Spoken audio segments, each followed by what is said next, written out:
بسم اللہ الرحمن الرحیم. السلام علیکم. الیکشن اپڈیٹس 2024 سرا زیم محمد فہیم. الیکشن حوالے سرا منگا مختلف حلقوں باندے خبر اکو لگیا یو. پیښور حلقوں باندے ہم منگا خبر شروع کری دی او نن ستاسو مختا یو بلا دا خیبر پختونخوا انتہائی اہم حلقہ ایک دو دا آغے حلقے تاریخ سدے اور دے وقت کے آغا حلقہ کی صورتحال سدے. چارسدہ ولی باغ عوامی نیشنل پارٹی التنا شروع شوی دا ادا اغوی جڑی دی او التنا منگا گورو چه ارچا سترگی پا دغا یو نشست باندی بی چاگا دید اللہ N25 دا ہو دلتا تاریخ سدے کال نور لسوا اتا تیایم 1988 نا منگا تاسو مختا مختلف حلقو تاریخ ایک دو لگی آیو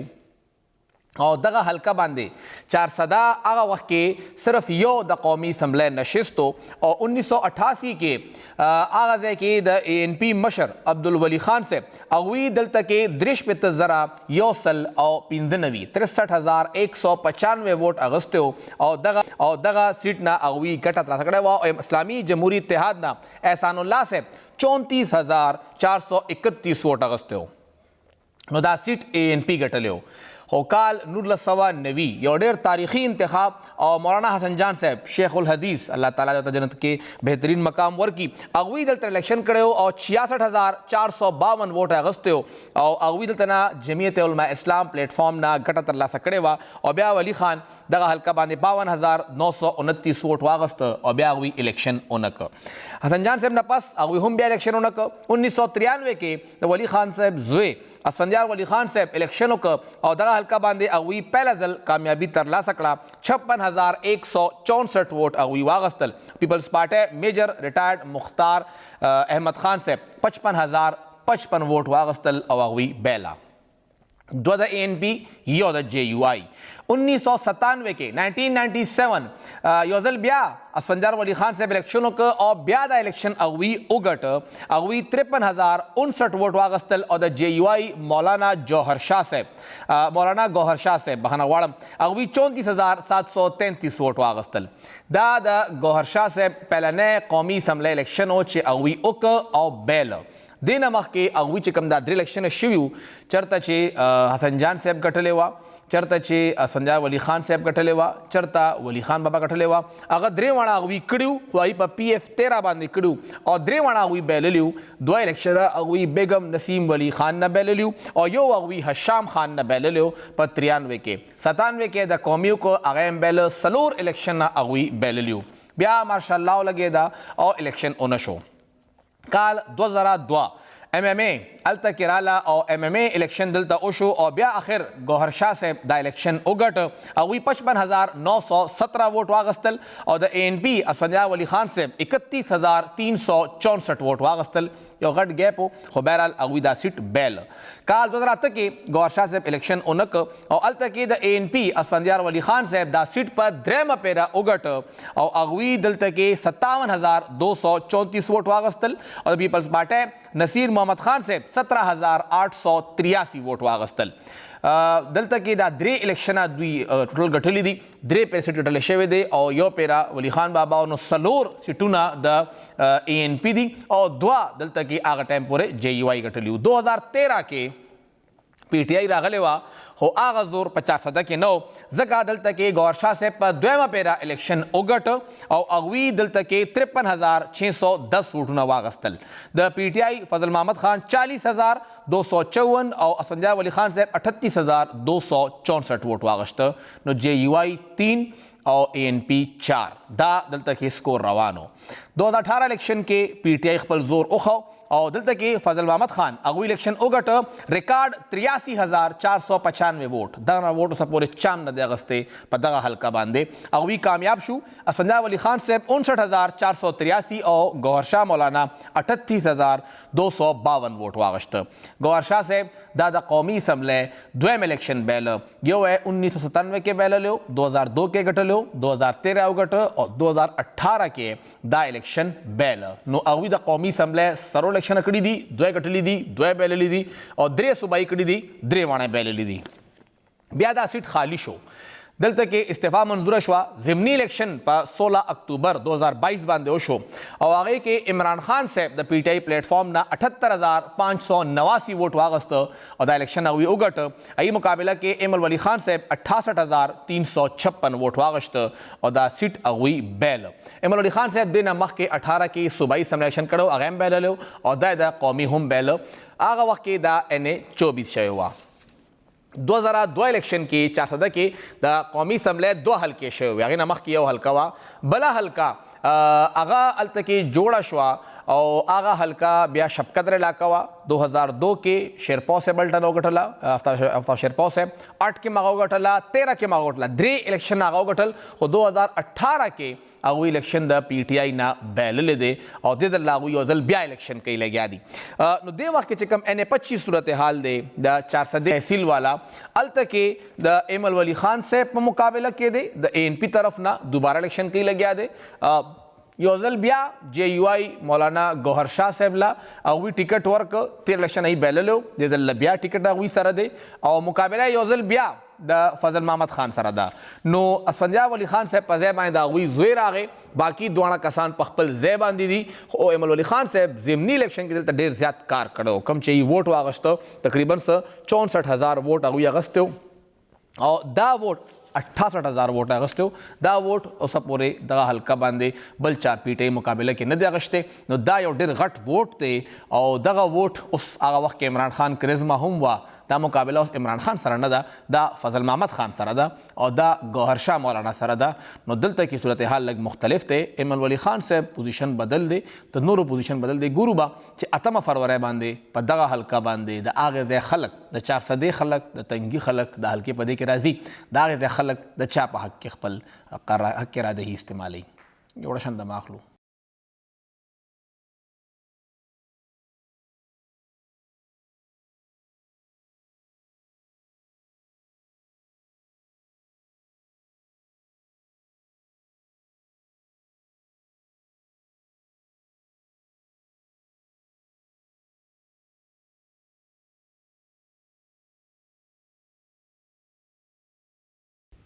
ویلکم بیک. او اوس به خبره کوو چې همدغه پلیټ فارم هم کافي خبرې کړې وې چې 15 جماعتونه JUI، جمعیت علماء اسلام، عوامي نیشنل پارټۍ، پیپلز پارټۍ، مسلم لیگ نون او قومي وطن پارټي سیټ ایڈجسټمنټ کوي لګیا دي. خو اوسه پورې چې کوم اطلاعات دي صرف په شانګله کې مسلم لیگ نون سره په 1.5 سیټ باندې ایڈجسټمنټ شوی دی، باقي هر څه هماغسې پاتې شو. سیټ ایڈجسټمنټ ولې ونه شو؟ آیا جمعیت علماء اسلام خپل څه سپیس نه ورکو؟ نور جماعتونه څه سوچ کوي لګیا دي؟ او دغه سیټ ایڈجسټمنټ نه کېدو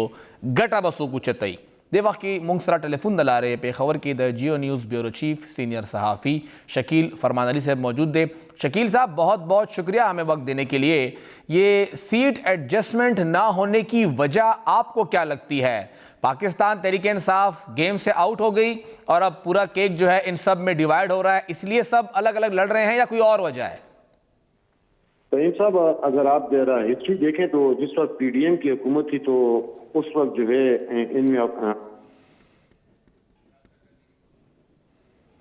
کال ډراپ شو. یو ځل بیا کومونږه شکیل فرمان علي صاحب سره زموږ رابطه منقطع شوه. صرف د شانګلې یو نشست باندې د JUI سیټ ایڈجسټمنټ شوی دی PMLN سره یو نشست بل ته پرېښی دی، خو وجه څه ده چې نورو هغسې ایڈجسټمنټ ونه که؟ یو ځل بیا کہ مونږ خبره کوو شکیل فرمانی صاحب مونږ سره موجود ہے. جی شکیل صاحب، آپ کی آواز بیچ میں غائب ہو گئی تھی، کال کٹ گئی تھی. دیکھیں فہیم صاحب، اگر آپ دیکھیں جس وقت 1 سال پہلے جو حالات تھے تو حکومت بنی ہے تو ان میں آپس میں یہی انڈرسٹینڈنگ تھی کہ ہم جو ہے اگلا انتخاب جو ہے ایک الائنس کے طور پہ بھی لڑ سکتے ہیں. اور اس حوالے سے آپ دیکھ سکتے ہیں کہ مختلف پارٹی جو پولیٹیکل لیڈرز ہیں ان کے بیانات بھی آئے تھے. اس وقت یہ تھا کہ ایک تو یہ تھا کہ پاکستان تحریک انصاف جو ہے ایک مضبوط پوزیشن میں کھڑی تھی. اس کے بعد جو ہے اگر آپ دیکھیں جب کہ بانی چیئرمین جیل میں ہیں اور پاکستان تحریک انصاف کو جو ہے بیٹ کا نشان ان سے لے گیا، تو اب دیکھیں صورتحال بدلی ہے. لیکن اس سے پہلے جو ہے ANP، JUI اور پیپلز پارٹی نے جو ہے کوشش کی ہے کہ کسی طرح جو ہے سیٹ ایڈجسٹمنٹ ہو جائے، لیکن وہ سیٹ ایڈجسٹمنٹ نہیں ہو سکی. اس کی ایک وجہ یہ ہے کہ ان کی جو پہلے ڈیسائیڈ ہوا تھا یہ ہوا تھا کہ جو حلقہ جس امیدوار نے پچھلی مرتبہ جیتا ہوا ہے اس کی پارٹی کو وہ ٹکٹ دیا جائے گا، اور جو حلقہ ہارا گیا ہے اور ان کا پی ڈی ایم جماعتوں کا جو امیدوار دوسرے نمبر پہ آیا ہے تو اس کو جو ہے پرائیورٹی دی تھی. تو اس فارمولہ ایک طے ہوا تھا. لیکن آپ دیکھیں سچویشن یکسر تبدیل ہو گئی ہے. آپ کو پتہ ہے کہ پاکستان تحریک انصاف کے جو کینڈیڈیٹ ہیں وہ آزاد حیثیت چلا رہے ہیں اور ان کو مختلف سمبل ملے ہوئے ہیں، تو بیٹ کا نشان جو ہے ان سے چلا گیا. تو اب میرا خیال یہ ہے کہ یہاں پہ جو پاکستان پیپلز پارٹی ہے، اے این پی ہے، جے اے ہے اور دیگر قومی وطن پارٹی ہے، جو دیگر پارٹی ہیں مسلم لیگ نون، وہ اب یہ سمجھتے ہیں کہ اگر ہم جو ہے الیکشن ہم پہ لڑا تو ہمیں اپنے جو ہے عام حلقوں میں اہم جو ہے پارٹی ورکر سے بھی جو محروم ہونا پڑ سکتا ہے، کیونکہ نالگیاں ہوں گی اور جب ٹکٹ نہیں ملیں گے تو جو ہے پارٹی کے خلاف جو ہے ایک جو ہے آواز بلند ہو سکتی ہے پارٹی کے اندر سے. تو دوسری ایک وجہ تو یہ ہوگی. دوسری وجہ یہ ہے کہ آپ دیکھیں کہ پاکستان تحریک انصاف کے جو امیدوار ہیں انہوں نے جو ہے ان کو اگر آپ دیکھیں تو اس میں بھی دیکھیں کہ کچھ حلقے پشاور کے جو قومی اسمبلی کے اور صوبائی اسمبلی کے ہیں وہاں پہ آزاد حیثیت سے بھی پاکستان تحریک انصاف کے ورکرز جو ہیں اپنی ہی پارٹی کے جو ٹکٹ ہولڈر ہیں ان کے خلاف کھڑے ہو گئے ہیں. تو یہ بھی ایک ایڈوانٹیج جائے گا. دوسری بات یہ ہے کہ آپ کو پتہ ہے کہ موسمی پرندے ہیں، انہوں نے ایک گھونسلے سے دوسرے گھونسلے پہ گئے ہیں. سیاستدان ہیں جنہوں نے پارٹیاں تبدیل کی ہیں اپنی. تو جب پارٹیوں نے تبدیل کی ہیں تو اب ہم NA32 کی مثال آپ کو دے سکتے ہیں کہ عابد الوہی صاحب تھے وہ ANP سے پیپلز پارٹی میں گئے ہیں، تو ہو سکتا ہے ان کو کہا گیا ہو کہ آپ کو ٹکٹ دیا جائے گا، تو اب ان کو ٹکٹ دیا ہوا ہے تو وہ اب الیکشن لڑ رہے ہیں. تو یہ بھی ایک وجہ ہے کہ پارٹی جو ہے امیدواروں کو چاہتی ہے کہ ان کا جو ہے امیدوار وہ جو ہے ان سے خفا نہ ہو. ایک دوسری وجہ یہ ہے کہ اگر آپ دیکھیں کہ ہر کوئی پارٹی جو ہے کہہ رہی ہے کہ ہم جو ہے یہ الیکشن جو ہے جیتنے کی، ہر کینڈیڈیٹ جو ہے وہ کہہ رہے ہیں کہ میں نے تو کمپین بھی کرنا شروع کر دی ہے، میں نے پیسہ بھی لگایا، تو اس اسٹیج میں کس طرح جو ہے کسی کے ہاتھ میں سیٹ ریزیڈنٹ ہو اور بیٹھ جاؤں. تو یہ بھی ایک وجہ ہے کہ ہر پارٹی کا کہہ رہے ہیں کہ اسی طرح اس حوالے سے ہماری جو ہے پیپلز پارٹی کے جو رہنما اظہار شاہ صاحب ان سے بات ہے، وہ بھی یہی کہہ رہے تھے آپ دا ریکارڈ کے یہ جو ہے ہر امیدوار کہہ رہے کہ میں جیتتا ہوں. تو یہ ایک وجہ یہ بھی ہے کہ سیٹ ایڈجسٹمنٹ جو، لیکن سیٹ ایڈجسٹمنٹ جو نہیں ہو رہی اس کا رزلٹ تو جو ہے 8 فروری کو پتہ چلے گا کہ کس کو نقصان ہوتا ہے اور کس کو فائدہ دے. لیکن پشاور کے اندر میں آپ کو بتاؤں چند اہم ایسے حلقے ہیں جہاں پہ اب آپ ظاہر شاہ صاحب کا حلقہ دیکھ لیں، وہاں پہ ہو سکتا ہے کہ پاکستان تحریک انصاف میں جو آزاد امیدوار کھڑا ہے وہ شاید کوئی ایڈوانٹیج مل جائے، کیونکہ ان کے ووٹ تقسیم ہو گئے. اور پچھلی مرتبہ آپ کو یاد ہے کہ سمر بلور صاحبہ جو سیٹ جیتی تھی اس کی وجہ یہ تھی کہ تمام جو ہے اپوزیشن جماعتوں نے ان کی جو ہے سپورٹ کی تھی اور ایک ان کے مقابلے میں اپنے امیدوار بٹھائے تھے. تو یہ ایک میں آپ کو ایک ہلکی مثال NA32 کو آپ دیکھیں، NA32 میں بھی جو ہے ہو سکتا ہے کہ پاکستان پیپلز پارٹی ANP اور GVI کو نقصان کا سامنا کرنا پڑے، کیونکہ یہ اب سب آزاد حیثیت سے جو ہے الیکشن لڑ رہے ہیں. اچھا، یہ جو آپ بات کر رہے ہیں شکیل صاحب، لگ تو یہ رہا ہے کہ تمام جماعتوں کو یہی امید ہے کہ PTI سے بیٹ کا نشان گیا تو پارٹی ختم ہو گئی، اور آزاد حیثیت میں ووٹر اتنا کنفیوز ہوگا کہ اس کو تو پتہ ہی نہیں ہے کہ اس نے جا کے ریڈی پہ نشان پہ ٹھپا لگانا ہے، ریکٹ پہ لگانا ہے یا بیچ پہ لگانا ہے، تو وہ تو کنفیوز ہوگا، تو سارا فائدہ ہمیں ہے. لیکن آپ جو بات کر رہے ہیں تو اس کا مطلب یہ ہے کہ PTI کے لوگ آزاد ہی صحیح، لیکن اس وقت ان کو فائدہ زیادہ ہوگا ان سب کے تقسیم ہونے کا. بالکل. اگر آپ دیکھیں کہ آپ کو پتہ ہے کہ پاکستان تحریک انصاف کے امیدواروں نے اپنے جو ہے سوشل میڈیا پہ کمپین شروع کر دی اور اپنے نشانات جو ہیں ان کو جو سمبل جو ہیں دیے گئے ہیں الیکشن سمبل، وہ جو ہے ان کی تشہیر انہوں نے شروع کر دی ہے.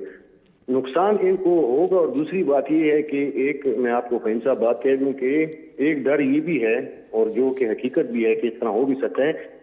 کہ جو آزاد حیثیت میں امیدوار جیتے ہیں یہ بھی ہو سکتا ہے کہ بعد میں وہ اپنی وفاداریاں تبدیل کر لیں. اگر انہوں نے وفاداریاں تبدیل کی تو پھر آپ کو پتہ ہے کہ ایک جماعت ایسی ہے جو کہ ابھی بنی ہے، اس کو جو ہے فائدہ ہو سکتا ہے، زیادہ تر ہو سکتا ہے کہ رخ جو ہے آزاد جیتنے والے کا ان کی طرف بھی ہو. وہ تو انہوں نے بہت پہلے کہہ دیا. خٹک صاحب کہتے ہیں کہ ہمارے سارے بندے جو دوست ہیں، یار دوست ہیں، وہ آزاد لڑ رہے ہیں، بعد میں ہمیں پھر شامل کر لیں گے. انہوں نے پریس کانفرنس میں کہا تھا یہ. بالکل. وہ پریس کانفرنس آپ نے بھی اٹینڈ کی تھی اور جو ہے ہم بھی تھے اسی پر کانفرنس میں، انہوں نے کہا تھا کہ آزاد جو ہے میرے دوست لڑیں گے. تو اگر آپ اس کو بات دیکھیں تو دیکھیں فہیم صاحب، ایک چیز یاد آپ ذہن میں رکھیں گے کہ دو سی ایم ہیں یہاں پہ، ایک سی ایم ہے، دو سی ایم ہیں. محمود خان صاحب ہیں، انہوں نے بھی اچھا ٹینیور گزارا ہے، اور پرویز خٹک صاحب کا آپ کو آلریڈی پتہ ہے کہ وہ گورنر نہیں ہے، محمود خان صاحب گورنر نہیں ہے. نہیں، میں یہ کہہ رہا تھا کہ جس وقت یہ فارمیشن ہوگی نا، جو گورنمنٹ کی جی فارمیشن ہوگی، اس وقت جو ہے محمود خان صاحب انفلوئنس کر سکتے ہیں پاکستان تحریک انصاف کے ان جیتنے والے کینڈیڈیٹس کو جو کہ ان کے انڈر انفلوئنس ہیں. تو وہ آپ کو پتہ ہے کہ ان کا بھی ہلکا باپ بڑا ہے، ان کے بھی آپس میں جس وقت کیبنٹ تھی تو پی ایم اگر کوئی رہ جائے تو وہ ایون اپوزیشن کے جو ممبران ہیں ان کو بھی وقت آنے پہ جو ہے اپنی جانب جو ہے لا شکیل سکتے صاحب، ہیں. یہ جو آپ اس وقت ایک تصویر پیش کر رہے ہیں، ظاہری بات ہے ایک صحافی تجزیہ ہی کرتا ہے حالات کو دیکھتے ہوئے، تو مطلب یہ ہے کہ دو ادوار پی ٹی آئی نے گزارے اور تیسرا دور بھی آپ کو اس وقت پی ٹی آئی کا آتا ہوا نظر آ رہا ہے، چاہے وہ خٹک صاحب والا ہو یا عمران خان کی پی ٹی آئی ہو. یہ باقی جماعتیں کیا آپ کو اگلے 5 سال میں دوبارہ اپوزیشن میں نظر آ رہی ہیں؟ دیکھیں سب، اگر آپ پرویز خٹک صاحب کی بات کو ذہن پہ رکھیں تو انہوں نے اس میٹنگ میں یہ بھی کہا تھا کہ میں شرط لگانے کے لیے تیار ہوں کہ اگلی سب سے جو ہے لارجسٹ میجورٹی پارٹی ہماری ہوگی. تو اس کا کچھ حتمی کہنا تو آپ نہیں کہہ سکتے، لیکن دو جماعتیں ایسی ہیں کہ جن کو فائدہ ہو سکتا ہے اگر کہ پاکستان تحریک انصاف کے امیدوار جیتنے والے جو ہیں کینڈیڈیٹ وہ انٹیکٹ رہے تو پاکستان تحریک انصاف بھی جو ہے ایک ایسی فورس بن سکتی ہے جو کسی کی جانب اگر جائیں ان کے امیدوار، ان کے جیتنے والے امیدوار، تو وہ حکومت فارمیشن کر سکتی ہے وہ پارٹی. اور دوسری ہے مولانا فضل الرحمان صاحب کی پارٹی جے یو آئی ایف جو ہے، اس کی بھی پوزیشن آپ دیکھیں سدرن ڈسٹرکٹ میں بھی ان کے ووٹس ہیں، این ایم ڈیز میں بھی ہیں، نیولی مارک ڈسٹرکٹ میں بھی جو ہیں ان کے ووٹرز ہیں. تو اگر وہ جو ہے کچھ آپ دیکھ لیں، اکرم بنو میں ان کی پوزیشن بڑی اچھی ہے، اکرم خان درانی صاحب اپنی سیٹوں پہ مضبوط جو ہے تصور کیے جاتے ہیں اب تک. تو اگر جو ہے جے یو آئی کو چانس ملا تو جے یو آئی جو ہے اس پوزیشن میں آ سکتی ہے کہ وہ حکومت جو ہے اس صوبے میں بنا سکے. لیکن آزاد امیدوار جیتے، اور آزاد امیدوار جیتنے کے بعد آپ کو پتہ ہے کہ کن لوگوں کا جو ہے رول ہوتا ہے حکومت سازی، اور اگر وہ جو ہے وہ لوگوں نے اپنا انفلوئنس کیا تو آپ یہ ذہن میں رکھیں کہ پرویز خٹک صاحب جو ہے پھر مضبوط امیدوار ہیں آئندہ جو وزیر اعلیٰ وزارت اعلیٰ کے لیے. اس کی وجہ یہ ہے کہ اگر آزاد امیدوار جو ہیں وہ جیتتے ہیں اور بعد میں پرویز خٹک صاحب کی جو ہے پی ٹی آئی پی کو جوائن کرتے ہیں تو وہ بھی اس پوزیشن میں کھڑے ہوں گے کہ وہ حکومت بنائے. لیکن اگر آپ دیکھیں تو اگر اپوزیشن کی جماعتیں جو اپوزیشن کی گزشتہ حکومت میں جو اپوزیشن جماعتیں تھیں اگر انہوں نے کیا تو مجھے تو خیبر پختونخوا میں اس طرح جو ہے مکس اچار کی گورنمنٹ آتی لگ رہی ہے کہ اگر وہ جماعتیں عوامی نیشنل پارٹی، جے یو آئی، پی پی پی اور نون، انہوں نے مل کے اگر گورنمنٹ قومی وطن پارٹی ہوگی، انہوں نے مل کے بنایا تو پھر آپ دیکھیں گے مکس اچار گورنمنٹ ہوگی. اور اگر جو ہے آزاد امیدوار جیتے زیادہ تو پھر جو ہے ہمارا جو ہے میرا اندازہ یہی ہے کہ شاید پرویز خٹک صاحب کو جو ہے اپر ہینڈ حاصل ہو. اور اس کی وجہ یہ بھی ہوگی کہ ان کے ساتھ جو ہے محمود خان صاحب ہیں، اور دونوں جو ہیں اس قسم کے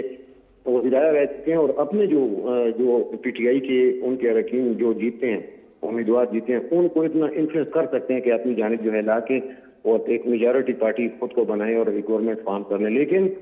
آپ دیکھ لیں کہ جے یو آئی جو ہے، جے یو آئی ایف جو ہے، جے یو آئی اس کو اس وقت جو ہے اپر ہینڈ حاصل ہے. بہت بہت شکریہ شکیل فرمان علی صاحب. اور شکیل سے پوچھے دے واقع کمونگا اگورو پولیٹیکل جماعتوں کے نو جمعیت علماء اسلام ظاہری خبر دا غٹ جماعت خود ټول جماعتونو ته په سیټ ایڈجسټمنټ کې دا لګېدل چې مونږ خو هم ګټو. پیپل پارټي امیدوارو چې نه زه ګټمه ځکه ایڈجسټمنټ نه کېده. اے این پی امیدوارو چې دا خو زه ګټم ګورې مونږ به ته کېنی نه هغه مسله وه. او د جے یو آی امیدوار وی نه زما کس تکړه دی دا به ګټي. نو هغه خپل پوزیشن اوور ویلیو کول لکه زیاته تمه ورته وه چې زما پوزیشن ډېر ښه دی. د هغې غالبا وجه وه چې دغه سیټ ایڈجسټمنټ ونه شو. کتل به دا وي چې دغه سیټ ایڈجسټمنټ نقصان کوي، سیټ ایڈجسټمنټ نه کېدل نقصان کوي که فایده کوي. دا به مونږ ته په 8 فروری ماسخوتن لیټ 9 باندې سهار 1 بجه پته ولګي چې صورتحال څه جوړیږي. یو وړه شنده ماخلو.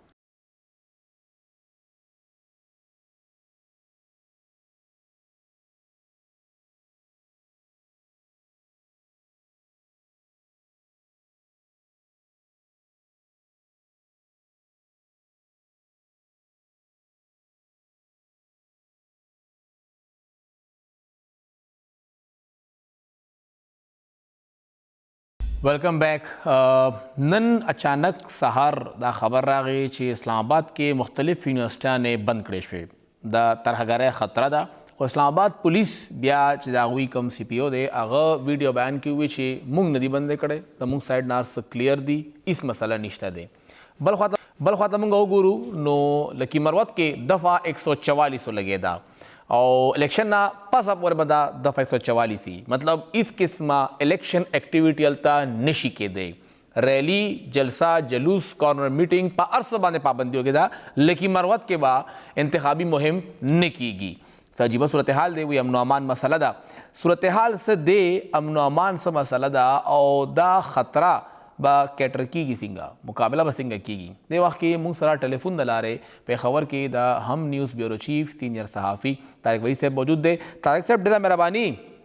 سر دا عام انتخابات ټولو ته پته را چې امن و امان صورتحال خراب دی، خو یونیورسټیانې بندول، دفعه 144 لګول، تاسو ته لګي چې دا د مسلې حل دی؟ مننه فهیم. بالکل دا تاسو چې کوم د خبرې ذکر وکړو په اسلام آباد کې چې کوم غټي یونیورسټیانې هلته امتحانات روانو، اچانک چې کوم دی نو هغه ملتوي کول او هغه بندول، یقینا چې دا د علامت دی چې یاره چې داسې عناصر شته چې د هغې د طرفه خطرې دړکوي، خو چې بل طرف ته کوم وګورو د پولیس مشر چې کوم دی بیان ورکړي چې هغه موږ نه خبر. نو صورتحال داسې جوړېږي چې لکه دې کې اوس شک نشته فهیم خان چې د موجوده حالاتو کې چې کوم انتخابات کیږي نو هغې کې د سیکیورټي چیلنجز او کومې دړکې چې کوم دي هغه راپېښې دي او داسې نوې خبره نه ده. دا کوم وګورو د پاکستان او بیا د خیبر پښتونخوا انتخابي تاریخ نو دا په هر انتخاباتو کې چې کوم دی دا دړکې، دا خطرات چې کوم دی راپېښ وي او د هغې نه باوجود چې کوم دی انتخابات کیږي او چې کله د سیکیورټي مسلې ترهګرۍ چپې راوالوځي نو هغې کې بیا دا نه چې دا انتخابات نو په دې وجه باندې به کیږي او که انتخابات نه وي نو بیا هم کیږي او که هغه وي نو بیا هم په هغه وخت کې هم دا حملې شوي دي او دا دړکې مخې ته راغلي دي. بل طرف ته که موږ وګورو نو چې د حکومتي توګه باندې چې کوم انتظامات موږ ګورو نو وزیر اعلی نگران وزیر اعلی چې کوم دی 13 هفته کوم میټینګ شوی، په هغې کې چې هغه ته کوم بریفینګ ورکړی شو نو ما کې دا ویلی شو چې یاره موږ سره په خیبر پښتونخوا کې تقریبا 50,000 نه سیوا چې کوم د سیکیورټي اهلکاران چې کوم د هغې کمی دی. اگر چې د هغې نه پس بیا چې کوم بریفینګ وشو د سیکیورټي په هغې کې دا وویلی شو چې یاره دا کم کمی دی نو دا موږ د نورو ادارو نه کمو پوره کوو، لکه هغې کې د ایکسایز ډپارټمنټ نه به چې کوم دی اضافي نه پرې اخلي، دغه شانتې د لیډیز اهلکارو دپاره چې کوم کمی دی نو هغه به چې کوم محکمه کې کوم LHWs یا LHVs دي نو هغه په خواتین پولیس سټیشن کې ډیوټیانې کوي، دا شان د ریسکیو چې کوم اهلکاران دي هغې نه هم ډیوټي اخلي. داسې نور ډپارټمنټس کې هغې چې کوم دي اسټیمیټ ولګو نو هغې کې دا په کاغذي توګه باندې خو دا کمی پوره کړی دی چې یاره که موږ دا ټول هر څه راوکړو نو بیا کمی چې کوم دی څه ډېر 15,000 نور راځي نو هغه موږ کوم وویلی شو هغې لپاره چې کوم دی د FC د فرنټیر کانسټیبلري نه هم څه مدد غوښتی دی، وفاق ته چې کوم دی چټۍ شوې ده. خو دا ټول حالات که موږ ګورو دا خو هغه دي چې کوم ځمکني حقایق دي، کوم ممکنات دي چې یاره 15,000 سیوا چې 15,900 پولیس سټیشن په خیبر پښتونخوا کې به قایمېږي، د هغې سیکیورټي ممکن کول زما په خیال دا خو ناممکنه ده چې یاره هر یو پولیس سټیشن ته چې کوم دی نفریانې ولاړي او دغه ولاړې هلته سیکیورټي ممکنه کړي. خو بهرحال د حکومتي توګه باندې چې څومره ذمهداریانې موږ ګورو د سیکیورټي ادارې هغې خپل پلان جوړ کړی دی، خو په هر حال کې که صرف د راټوله نفري مکمل هم شي په هر یو پولیس سټیشن باندې شل ته پولیس والا یا د نورو ادارو خلک ومدرې نو د سیکیورټي چې کوم خدشات یا دړکې دي هغه وخت کې هم موجود دي. څو پورې چې طارق صاحب تاسو کوم وایي چې د نورو ادارو نه به خلک راشي، خو لکه د پولیس والا د ډیوټۍ په وخت کې د هغه سینسز ټولو نه زیات ضروري وي. ټیک ته هغه طاقت کې هغسې نه وي، لکه مونږ کتلي دي فزیکلی ډېر زیات خلک چې هغه صحت هم دغسې نه دی، ایج هم زیات دی، خو هغه سینسز په ذریعه اکثر لا بل کس جج کوي چې دا ترهګر دی یا مسله جوړوي. اوس یو لیډي هیلث ورکره خو به هلته ودرېږي، جامع تلاشي خو به والي، خو آیا هغې سینس بطور سیکیورټي اهلکار ډیولپ شوی دی یا که د ایکسایز اهلکار هلته عمدرېږي نو هغه سینس خو بدل دی او دا ترهګرۍ مقابله کول د جرایم پیشه خلکو یا هلته که فایرنګ کیږي فریقین راځي هغوی هلته نه بکسې وړي هلته سیکیورټي ورکول دا به انف وي، دا به خپل کار وکړي؟ فهیم خان بالکل دا ناکافي دي او بل دا دی چې د ریسک سپیکټر چې کوم دی دا موجود دی. څنګه چې تاسو خبر وکړئ چې آلریډي کوم ټرینډ خلک د هغې په ځای باندې چې کوم دی د نورو محکمونه غیر تربیت یافته خلک راوستل او بیا داسې په اساس پولیس سټیشنو باندې هغې د ډیوټي لګول بیا چې هغې تلاشي اخلي. څنګه تاسو وایي چې پولیس والا خو آلریډي دې څیز دپاره ټرینډ وي هغې بالکل چا خبره ترګر چې کوم مشکوک خلک دی د چال ډال نه هم په اندازه لګولې چې یاره دې سړي کې څه چل دی د ده په تلاشي خو چې کوم نوي خلک راشي نو هغې دپاره دا یو چیلنج دی او ډېر ناممکنه خبره. خو به هر حال کم حالات چې موږ ته دلته راپېښ په خیبر پښتونخوا کې نو هغې کې به دا ته ریسک اخلي کاغذونو و تر حده پورې چې کومه تاسو ته وایي چې په بریفینګ کې دا ویل شوی دا کمې به موږ پوره کړو د مختلفو ادارو نه چې کوم د خدمات والو په کاغذونو کې پوره شو چې به 15,000 یا 30,000 څومره خلک دي دا موږ نور ادارو نه واخلو. خو په عملي توګه باندې چې کوم د دې ریسک اخیستونه بغیر بل څه چاره نشته دی. که تاسو کتلي د دې انتخاباتو چې کله اعلان نه وشوی نو په مختلفو فورمز کې زموږ د خیبر پښتونخوا گورنر او داسې نور سکیورټي چارواکي چې کوم دي هغې هم په مختلفو فورمز کې دا خبره کړې چې یاره موږ سره د سکیورټي کمی دی کوم حالات چې راپېښ شي په خصوصي توګه که موږ وګورو د خیبر پښتونخوا جنوبي اضلاع ورسره چې کوم دی په پېښور کې دا قبایلي چې کومې سیمې دي په هغې کې خطرات دړکې راپېښې دي او د لکي مروت تاسو خبره وکړه نو که تاسو اندازه اخیستي په تېر کال چې څومره ترهګرۍ شي نو په هغې کې په لکي مروت چې کوم دی ډېر زیات په نښه باندې و هلته ډېر زیات چې کوم دی پېښې راغله شوي او په انتخاباتو کې هم دا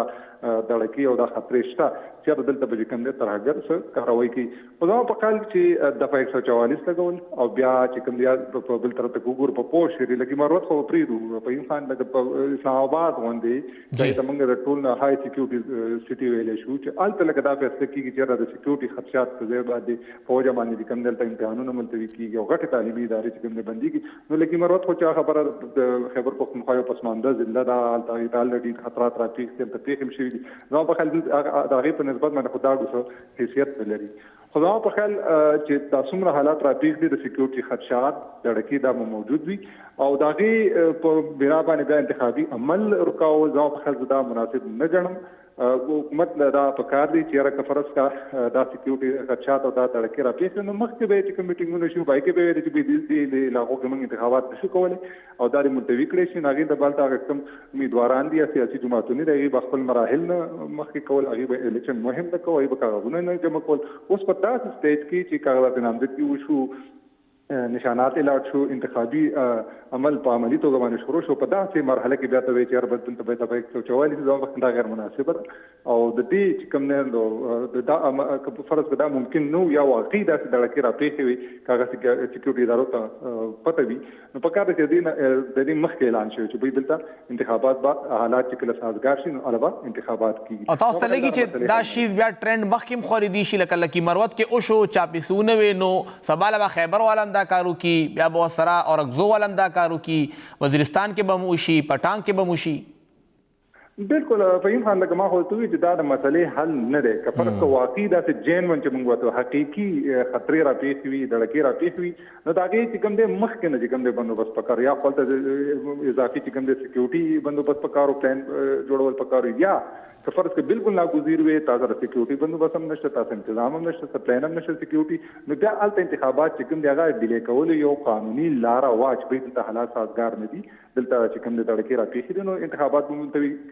کېدی هم شو هغه بیا وروسته هم کېدی شي د شیډول مطابق بیا الیکشن کمیشن ته اختیار شته مخکې په ماضي کې هم داسې شوي دي خو په داسې سټیج کې چې کوم دی بیا هلته دفعه 144 لګول او بیا بندیزونه لګول چې انتخابات خو به کېږي او ته به نه جلسه جلوس کې او نه به ته مهم کې او نه به ته ګیدرنګ کې دا څه غیر مناسبه غوندې خبره ده دا لکه د الیکشن چې کوم اصل روح دی دا هغې سره سمې نه خوري. ډېره مهرباني طارق وحید صاحب سینئر صحافي بیورو چیف هم نیوز پېښور څنګه خبره وکړه چې دا د مسلې حل نه دی دفعه 144 لګول یا خلکو ته ویل چې بس کور نه بار مه راوځئ هر څه به امن و امان کنټرول دا مسلې حل نه دی دا هلته کې د سکیورټي ادارو ذمواري ده چې هغه بیا که انتخابات کیږي هر یو امیدوار ته پوره پلیټ فارم ورکول چې هغه هلته الیکشن دپاره خلکو ته لاړ شي خلکو ته اپروچ وکړي خلکو سره خبره وکړي او بیا د خلکو نه ووټ وغواړي دا ذمواري جوړیږي د ادارو که هغه ضلعي انتظامیه ده پولیس دی څومره هم ادارې دي د هغوی دا کار دی چې دا به هلته پرامن انتخاباتو دپاره خپل ټول کار کوي. یوړه شان دمه اخلو.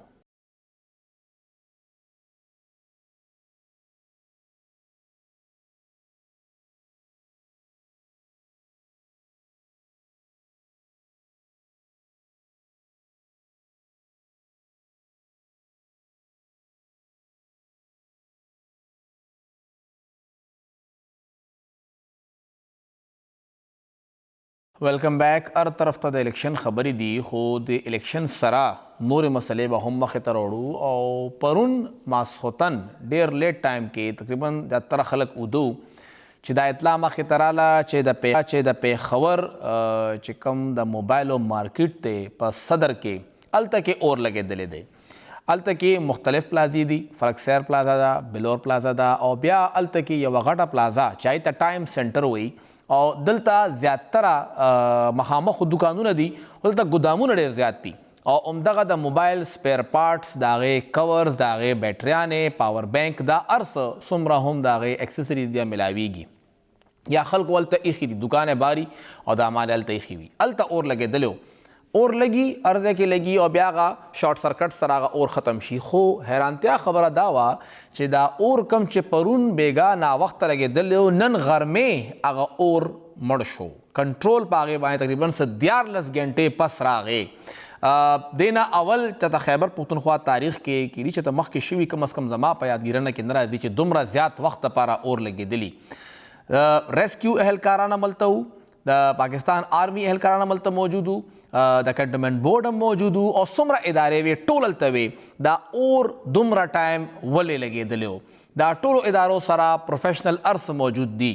خو آیا دغه بلډینګ کې دننه کم مواد موجود و، دغه بیټریانې، دا ارس هلته څومره اکسسریز ده، د هغې مسله وه او که بله څه مسله وه، په دې به خبره کوو. دې وخت کې موږ سره ترجمان ریسکیو 1122 خیبر پښتونخوا بلال احمد فیضي صاحب موجود دی. بلال صاحب ډېره مهرباني. بلال صاحب 14 ګنټې دا اور لګېدلی و، ستاسو گاډي تلل راتلل، اوبه ختمېدې، اوبه را ډکوه او لګیا اوسه، کولینګ عمل ډېر زیات وخت یې واغشته. وجه څه وه چې دا 14 ګنټو پورې دا اور اډو کنټرول کېده نه؟ بالکل فهیم صاحب ډیره مننه، شکریہ. تاسو بالکل صحیح وي چې دا د خپل د نوعیت پیښور کې یو داسې واقعه وه چې مخې ته نه وه راغلې. که تاسو ته یاد وي همدغه ټایم سنټر و دی کې دې نه مخکې هم اور لګېدلی و، خو هغه اور چې دی نو هغه زر کابو منتلې شوی په هغې باندې. خو دې ځله چې کوم اور لګېدلی و هغې کې بنیادي چې کوم وجه وه هغه دا وه چې دې کې تش یو چې دی نو انټري پوینټ و، هغه دی چې کوم تاسو ته په فرنټ باندې ښکاري. دې نه علاوه چې دی نو هلته د انټري سب پوینټ نه و، د انټري لاره نه وه. الته ورسره چې دی نو وینټیلیشن چې دی نو هغه ډېره غټه مسله وه. چې کله دا دغه شروع شو، د اور شروع شو، نو دا بالکل آخري چې کوم کارنر کې دکانونه وو هلته نه دا فایر شروع شوی و. بل بیا دې کې غټه مسله دا وه چې تاسو ته پته ده چې دې کې زیات پر اکسسریز موجود ده، موبایل وغیره، دې کې بیټریانې وي، لیتیم چې دی نو زیات تر د دې چې کوم پروډکشن دی هغه لیتیم سره و. نو هغې نه لږ ساعت پس چې دی نو هغې کې به بلاسټ کېدل او دا چې دی نو دا به بیټریانې به شلېدې. هغې هم چې دی نو موږ ته ډېره غټه مسله جوړه کړې وه. بل چې موږ به یو ځای کې فایر مړ کړو، موږ به مخکې لاړو، بل ځای کې به موږ فایر چې دی نو هغه کنټرول کولو چې واپس به راتلو هلته به بیا هغه فایر چې دی نو هغه شروع شوی و. دې کې که تاسو وګورئ نو موږ مختلف درې اینګلز نه په دې فایر باندې قابو کولو دپاره تش کولینګ کولو. د هغې بنیادي وجه دا وه چې د دې رایټ او لیفټ چې کوم یو اړخ ته بینک و، بل اړخ ته چې دی نو واده آفس و، شا باندې چې دی نو ریزیډنشل کولونه وو. نو هغې ته د دې دا هیټ دومره و چې موږ ته دا خطره وه چې خدای نه خواسته که چېرته موږ دا کولینګ په دې ځایونو باندې ونه کړو نو دا اور چې دی نو دا به مزید سپریډ کېږي. هغه شاته سایډ ته سرته بازار هم و. نو زموږ کوشش دا و چې هر اینګل نه موږ په دې باندې قابو منتلو کوشش وکړو. که تاسو انیشل چې کوم زموږ ویډیوګانې دي هغه هم تاسو وګورئ نو هغې کې هم چې کوم سر کې اور دی او چې کوم فرنټ ته دکانونو هغې باندې خو چې اور موږ به مړ کړو، بیا به چې دی نو شروع شو.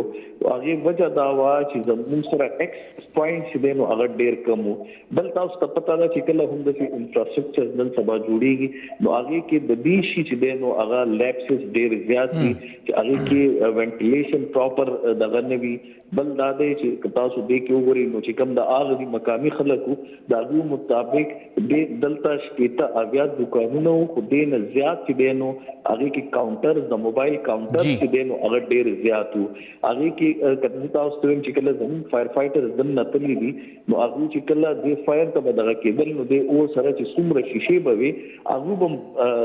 ګرافسینګ کولو هغې کې هم زموږ څه کسان چې دی نو هغه خوب شوي هم وو په هغې نه علاوه هم چې دی نو زموږ کسان لګیا وو هغوی فایر فایټینګ جاري ساتلی وو او زموږ بنیادي دوه چې دی نو هغه مقاصد وو پهلنی مقصد زموږ همدغه و چې یاره دا اور چې دی نو هغه د عمدي حده پورې وي چې دی نه مزید چې دی نو هغه سپریډ نشي دویم دا و چې یاره دا چې څومره د دې سراونډینګ دي هغه شیزونه چې دی نو سیف کړی شي چې خدای نه خواسته هغو نورو ته چې دی نو څه نقصان ونه رسي نو زموږ خپل د اړخه مونږ چې دی نو مسلسل کوشش کړی دی اوبو سره سره مونږ چې دی نو ډرای کیمیکل پاوډرز دی کې استعمال کړي دي دی کې مونږ فوم استعمال کړی دی هغې مقصد همدغه و چې د دې جاګ او زګ وغیره جوړ شي او دا اور چې دی نو هغه مطلب مین مسله دی کې دا وه چې مونږ سره انټري پوینټ یو ډېره مهرباني مونږ سره د وخت کمی دی بلال احمد فیضي صاحب څنګه بلال صاحب ذکر وکړه چې یو خو دا ټیک ته فایر فایټرز رالل د هغوی دا ذمواري وه چې هغوی هلته اور مړ کړي هغوی هلته کې اوبو په ذریعه باندې کولینګ په ذریعه باندې خو بل خواته د پیښور دغه ضلعي انتظامیه د پیښور دغه ضلعي حکومت اوس خو چلته کیپټل میټروپولیټن حکومت دی یا پیښور کې دغه کنټونمنټ دی پیښور کې دغه پی ډي اے ده پیښور کې څومره هم بلتیادي ادارې دي دا د بلډینګ کنټرول اتھارټي دا د هغوی ذمواري وي چې هغوی خپل یو پوره بلډینګ کوډز او د بلډینګ ایتھکس جوړوي یو بلډینګ چې جوړیږي هغې طریقې کار وسوي دغه بلډینګ کې دننه تاسو په کومه لار باندې انټر کیږئ ټیک ته انټري پوینټ به وي خو هغې سره به ایگزټ پوینټ هم وي مطلب دوه لارې به وي چې تاسو په بله لاره باندې هم هغه سیف کولی شئ که چرې یو مسله په بلډینګ کې راشي نو تاسو به هغه بلډینګ ته د بل سایډ نه څنګه اکسس کوئ هغه هم په هغې کې موجود وي که دغه بلډینګ کې دننه کم مواد پروت دی کم ارس راځي هغه چیک کیږي دا به نه وي چې دلته لیتیم راغې د موبایل بیټریانې رالې اکسسریز رالې او خلکو سترګې پټې کړي دي چې دا خو مارکیټ دا به راځي نه دا چې راځي نو د هغې دپاره کم پریکاشنز دي کم احتیاطي تدابیر دي هغه به څوک اوچتوي آیا د بلډینګ دغه مالک ذموار دی یا هلته هغه کرایدار ذموار دی او دا ارس قتل چې دی خوا څومره تعداد کې دا ارس موجود دي او که چرې خدای مکه څه مسله راځي نو بیا به د هغې دپاره څه قسمه کاروایي کیږي دغه بلډینګ کې دننه دا بیټریانې څومره پرتې وي دغې بیټریانو سره هلته کې څومره لیتیم پروت و څومره هلته کې ظاهر خبره هلته یو پی ایس بیټریانې هر څوک لګوي نو د هغې که څه نقصان کیږي نو د هغې مخنیوی به څنګه کیږي دا دغه ټولو ادارو ذمواري وه او دا څه پهله ځل نه دی څنګه مونږ وویل چې دې نه مخکې هم په بلډینګونو کې اور لګېدلی دی او بیا هغې نه پس زمونږ دغه مشران دا یو نوټیفیکیشن جاری کی چې د ټول بلډینګز تاسو آډیټ وکړئ لاړ شئ ویې ګورئ چې آیا دې کې ایمرجنسي ایگزټ شته او که نه دغه بلډینګ کې دننه د اور مړ کولو دپاره آلې شته او که نه دغه ځای کې د فایر فایټینګ څه لاره شته او که نه خدای مکه که زلزله راځي نو که دا راپرېوته بلډینګ نو بیا به صورتحال څه وي آیا دې کې دننه هغه پلرز شته او که نه دغه بلډینګ خپل عمر خو چاته نه دی پوره کړی که عمر یې پوره دی نو بیا دې هلته کې دوباره جوړ کړی شي دغه بلډینګ منظور شوی و د 15 دوکانونو دپاره هلته ولې 80 دوکانونه دي دې کې پارکینګ شته او که نشته دی دغه هلته چې کوم د بجلي تارونه دي هغه وایرنګ د کوم ځای نه تیر شوی دی او آیا چت کې دننه دی دغه شارټ سرکټ نه بچ کېدو لپاره طریقې کار سره دا هر څه چیک کولو دپاره مونږ سره خلک موجود دي دا نه ده چې مونږ سره خلک نشته دی مونږ په دغه درنه تنخواګانو باندې دغه سرکاري ادارې درنې کړي دي هغې کې درنه د هغوی بلونه د هغوی تنخواګانې دا هر څه مونږ د خپل جیب نه هغوی له ورکوو خو خپل کار هغوی کولو دپاره تیار نه دي او هر ځل له سترګې پټې کي دا اور لګېدل او بیا اور نه پس دا خبره د ریسکیو ډول نمبر 2 کول چې هلته کې مونږ سره یو انټري پوینټ و دغه بلډینګ اپروول چا ورکړی و د دې نقشه چا اپروف کړې وه او نقشه اپروف کېدو نه تر اوسه پورې د دې هلته ټیکسیشن د هغې تګ راتګ هلته کتل دا هر څه د چا ذمواري وه کله پورې چې هغه کسانو ته سزا نه میلاویږي هغوی نه سوال جواب نه کیږي دغسې به نور واقعیت هم کیږي او بیا به واقعیت نه پس مونږ دغسې افسوس کوو او ناست به یو د الله په امان